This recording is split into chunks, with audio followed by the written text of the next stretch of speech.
Hello guys, Solo Earth Signs, Virgo, Capricorn, and Taurus. Welcome dito sa aking channel, Kapalaran 888. Welcome guys. Alamin natin kung anong messages, vibration, gabay, energy para sa araw nito. General Daily Tarot Reading. Pwede kang makaresonate, gamitin mo ang iyong intuition sa panonood. Earth Signs, Virgo, Capricorn, and Taurus. Okay, so meron tayong tatlong baraha dito. Ang unang barahang lumabas sa'yo is itong blessed change. Sinasabi ng baraha sa'yo dito na simula sa araw na ito ay posibleng may isang napakalaking pagbabago sa buhay mo na magdadala ng biyaya. Okay? So, if ever man na nahihirapan ka na mag-set ng goals or pwedeng nahihirapan ka na maghanap ng motivation or inspiration ngayon, sinasabi ng baraha na kailangan mo mag-set ng mas mataas pa na goals simula sa araw na ito. So, medyo dagdagan natin yung standards natin and mag-expect tayo ng konti. And huwag tayong magsisettle sa isang sitwasyon, sa isang trabaho, sa isang relationship na hindi natin deserve. Okay? And sa araw na ito, pay attention dahil may mga repetitive signs, symbols, synchronicities na pwedeng maging valuable information or guidance or protection sa atin galing sa ating universe. So mga music, like music, amoy, or kano man to na mga messages from your angels, from your guides na pwedeng makatulong sa atin. Pay attention.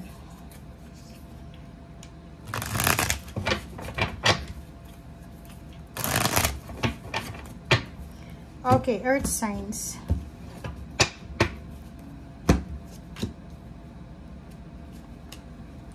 Okay, sa araw na ito, nakikita natin na posibleng may mga pwede kang pagpilian kung anong trabaho itong papasukin mo, or mayroon kang parang nagre-research kayo, like sa internet ito, pwedeng nagre-research yung iba sa inyo kung saan kayo pwedeng magtrabaho, or kung saan yung mas maganda na pasukan.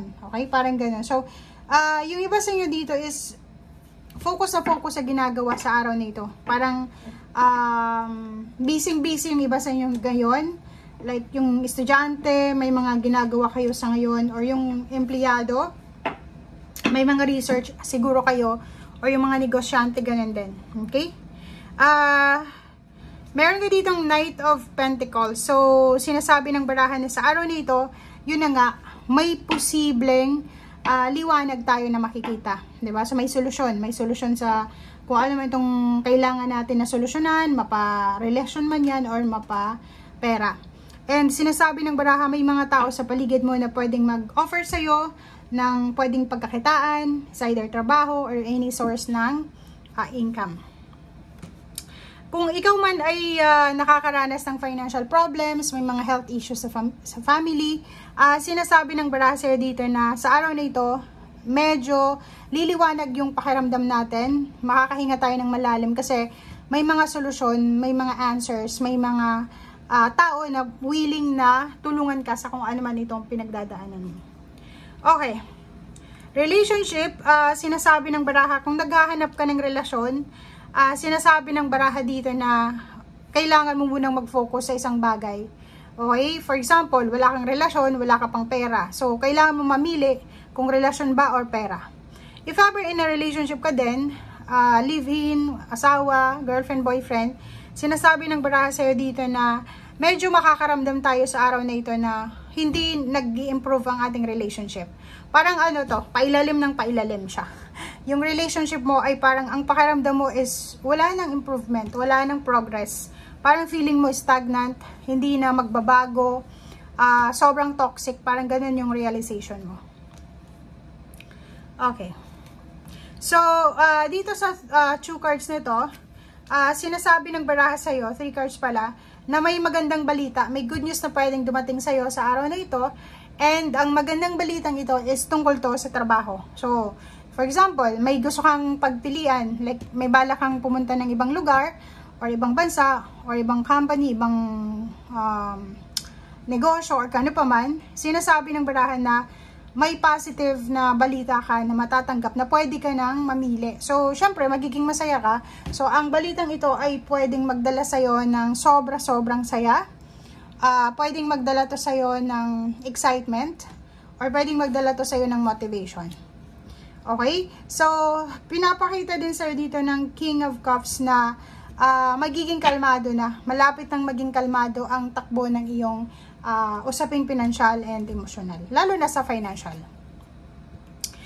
Six of Cups, mayroon ditong mga taong gustong bumalik sa buhay mo.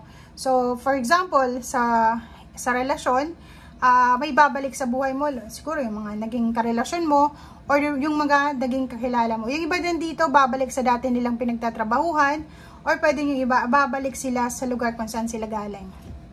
Okay, Five of Swords, sinasabi ng Barase dito na may mga tao sa buhay mo, sa paligid mo na hinihintay nila na bumagsak ka.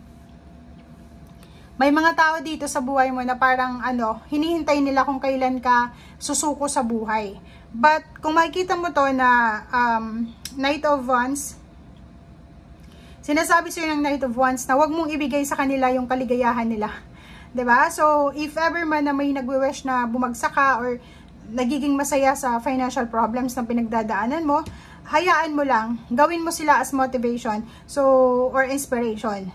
Dito sa dalawang barahang to, sinasabi ng barahan na hindi ka dapat nalulungkot, may problema ka man sa pera or sa relasyon kasi may posibleng darating sa buhay mo na pwedeng magdala ng excitement, ng kilig, ng pagmamahal, ng passion. So, pwedeng relasyon yan, bagong trabaho, bagong miyembro ng pamilya, bagong anak, bagong lugar, bagong bahay, bagong sasakyan, or kung ano man tong pagbabago. Okay. So, sabi ko na sa'yo nakikita natin dito, so, relationship is masyado kang malungkot, 'di ba? Kasi feeling mo, nasa relasyon ka na hindi magpo-progress.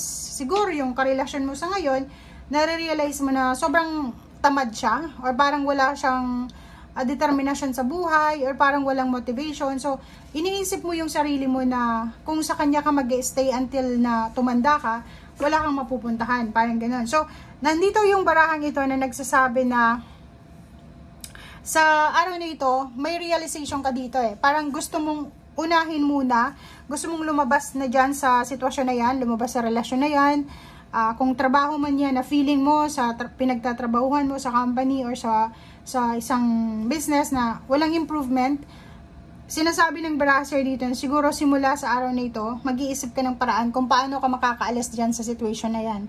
Kasi, gusto mong makahinga ng malalim Feeling mo parang sinasakal ka. Sa relationship ganon. Relationship may sinasakal na pakiramdam nyo, sinasakal sa business, sa work, ganun din. Feeling nyo walang buhay, 'di ba? Araw-araw kayong pumapasok dahil lang sa sweldo. Araw-araw kayong gumigising pero hindi na kayo interesado, hindi na kayo excited gaya ng mga first few months nyo sa trabaho. Parang ganun. So, yan guys ang sinasabi ng baraha. Maraming salamat and see you again. Bye!